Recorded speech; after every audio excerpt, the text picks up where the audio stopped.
In the late 1800s, the influence of Otto von Bismarck extended beyond Prussia and the European nations. His reputation was well known even 5,600 miles away in Japan. His political and military strength had unified Prussia, and the Iroquois mission embarked on a 10-month journey across Europe to learn from Bismarck. Their meeting with Chancellor Bismarck became a turning point that sparked rapid technological, political, and military advancements to ignite the building of Imperial Japan. 1862 commences Bismarck's imprint in history. During the time Bismarck was appointed as Prime Minister, Prussia was in a state of disarray because a power shift was taking place. Bismarck served as a stabilizing force, leveraging what was left of the king's power to slowly grow Prussia's influence over Germany, and eventually manipulating a telegram to start the Franco-Prussian War. Using this war, Bismarck twisted the arms of the remaining German states to force them to join the North German Confederation. First and foremost, I think he was a tactician.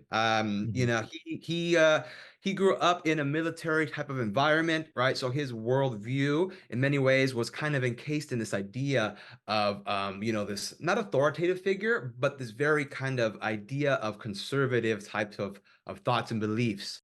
With this confederation formed, the Prussians decisively defeated the French, upsetting the balance of power that had been carefully maintained for centuries. Bismarck unified Germany, and he had a desire to maintain the nation-state exclusively for its people. In the late 19th century, another Bismarck came into power, the Bismarck of Japan, Ito Hirobumi. His notable role as a delegate during Japan's Iroquois mission in 1873 eventually led him to become the Prime Minister of Japan. The Japanese emperor, impressed by his statesmanship, called him the Bismarck of Japan. Otto von Bismarck ignited a turning point in history at a dinner meeting with Japanese delegates on March 15, 1873, that transformed Japan into an Asian power. Interest in Japanese ports had spiked during the Crimean War that lasted between October 1853 to February 1856. The war between the Russian Empire and the alliance between the Ottoman Empire, France, Britain, and Sardinia-Piedmont was fought on both land and sea. The British Navy soon realized that they needed Japanese ports to repair their warships as they pursued Russia through the frigid waters of eastern Russia.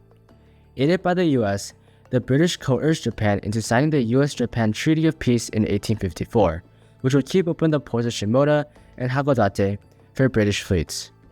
The Japanese delegates were attempting to renegotiate these unequal treaties that Japan had signed in the 1850s, and this point of frustration was a major commonality that motivated Japan to emulate Bismarck's achievements in becoming a powerful and respected nation.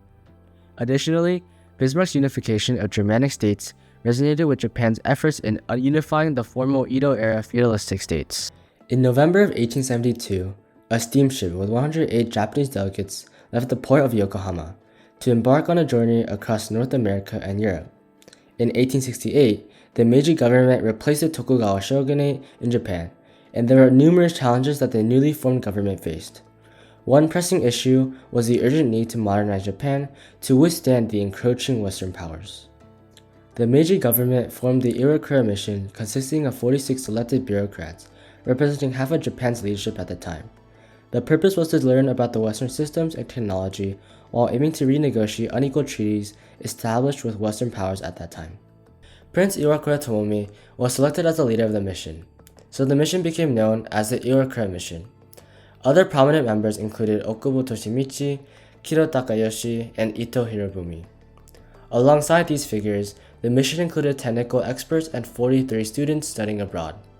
Among them, Kume Konetake played a significant role by meticulously documenting the observations from the Western visit, creating the report known as the Iroquois Embassy. The book provides detailed accounts of the Japanese envoy's interactions with leaders of various countries. Notably, the encounters with Bismarck are among the most impressive and detailed. In 1862, Bismarck, Prime Minister of Prussia at the time, achieved victories in wars against Denmark and Austria, swiftly transforming the previously modest Prussia into the strongest nation in Europe after winning the Franco-Prussian War of 1870. In a stirring dinner speech, Otto von Bismarck emphasized the similarities between the two countries' respective situations. From the very beginning, the so-called international law, which was supposed to protect the right of all nations, afforded Prussia no security at all. In cases involving a dispute, a great power would invoke international law and stand its ground if it stood to benefit. But if it stood to lose, it would simply change tack and use military force, so that it never limited itself to defense alone. Small nations like ours, however, would assiduously abide by the letter of the law and universal principles, not daring to transgress them, so that faced with ridicule and contempt from the greater powers, we invariably failed to protect our right of autonomy, no matter how we tried. Delegates such as Ito Hirobumi started to consider Bismarck's leadership style and advised the foundational model to build a modernized Japan. Japan developed amicable diplomatic relations with Prussia over other European countries as Prussia sympathized with them. Bismarck's ideology of nationalism influenced Japan's rich country, strong military policy in several meaningful ways. その明治時代の政治はかなり富国強兵の方向に進んでいったので、それがそのビスマルクが日本に与えた影響だと言えるんじゃないかなと思います。The similar political and diplomatic circumstances between the two nations created a lasting and mutual impression. The Iwakura delegation took Bismarck's speech with an open heart, and upon their return to Japan, the delegates immediately started putting their plans into action. They actively studied and implemented advancements in technology, economy, and domestic and international politics. For instance, the Meiji Constitution was modeled after the Prusso-German Constitution, which brought about changes to the social. However, Japan's rise to international power was not without suffering, as their ambitions led to a thirst for imperialism. Neighboring countries, China, Russia, and Korea, were subjected to Japan's own native power. Their stronger military and solid political structure made the Sino-Japanese. Many historical events may result from grand plans or efforts, but they also occur from very simple and serendipitous moments. The dinner between the Iwakura delegation and Bismarck was very short. However, the receptive minds of the newly unified nation of Japan wholeheartedly accepted Bismarck's encouragement and carried out their reforms quickly. A passionate dinner party speech sparked the beginning of rapid political momentum. However, this rapid growth fueled Japan's ambitions and capabilities, leading directly to the First Sino-Japanese War of 1894 through 1895. Japan's military, buoyed by its recent modernization, quickly overcame the Chinese forces, culminating in a decisive naval victory. As a result, China was obliged to sign several unequal treaties that echoed the imbalanced agreements it had previously made with Western nations. These treaties significantly expanded Japanese influence in the region. In a further demonstration of its growing imperial ambitions, Japan formally annexed Korea in 1910, integrating it into the Japanese Empire as a colony. This move was part of a broader strategy to secure Japan's dominance in East Asia. However, it was Japan's victory in the Russo-Japanese War in 1904 that truly marked its arrival on the global stage as a major power. The war, which was primarily fought over rival imperial interests in Manchuria and Korea, ended in a stunning Japanese victory against Russia, a major Western power. This victory was unprecedented, as it was the first time in modern history that a non-European nation had decisively defeated a European power in a major conflict. The Japanese victory was celebrated across Asia as a symbol of potential Asian ascendancy over European colonialism. The Russo-Japanese War not only solidified Japan's status as a major international power, but also significantly boosted national confidence and pride. This surge in nationalistic fervor and the belief in Japan's power became a driving force behind its future military and imperial endeavors.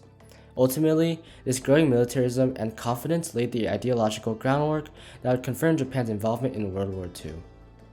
Attending a state dinner and finding a kindred spirit between the two nations sparked the modernization of Japan, and through building international relations and collaborations, Japan now holds influence on the international stage and is a great country for its citizens.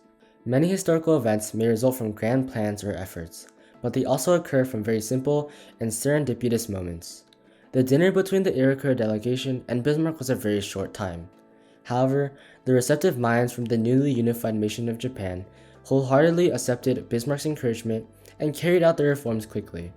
A passionate dinner party speech sparked the beginning of rapid political and military growth. The realization of patriotism buried in the hearts of the Japanese people and subsequent wars in the exercise of their power. History is made through the long human journey, with each pivotal moment marking a crucial turning point in its course.